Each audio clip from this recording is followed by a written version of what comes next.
ডিম বেরোবে।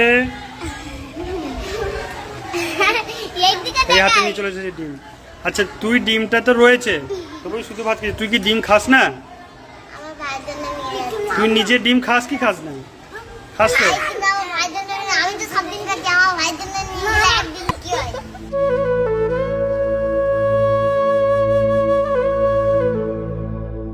আমি তো সব দিন খাই, একদিন ভাইয়ের জন্য নিয়ে যাচ্ছি তো কি হয়েছে? ফোকলা দাঁতের এক চিলতে হাসিতে লুকিয়ে থাকা এই সামান্য কথাটি আজ হাজার হাজার মানুষের চোখে জল এনে দিয়েছে।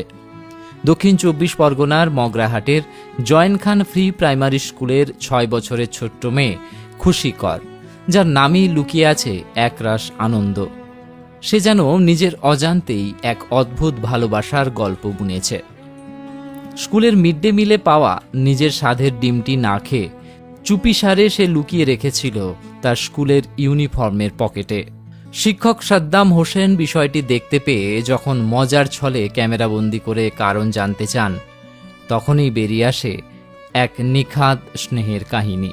পাশে বসা খুশির এক সহপাঠী জানায়, খুশি কোনোদিনই স্কুলের ডিম খায় না, বরং সেদ্ধ ডিম পাওয়া মাত্রই তা সযত্নে তুলে রাখে বাড়িতে থাকা তার ছোট্ট ভাইটির জন্য। পেশায় টোটো চালক বাবা শম্ভু করের অভাবের সংসারে এই ছোট্ট মেয়েটি হয়তো অভাবের কারণেই বয়সের আগেই বড্ড বড় হয়ে গেছে।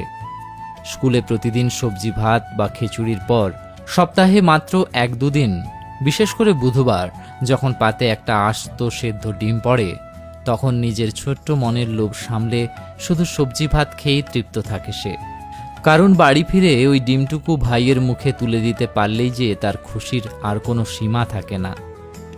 ছোট্ট বোনের এই নিঃস্বার্থ ত্যাগ ও ভালোবাসার ভিডিও নেট দুনিয়ায় ভাইরাল হতেই তা নাড়া দিয়েছে প্রতিটি মানুষের হৃদয়কে। আর কাকতালীয়ভাবে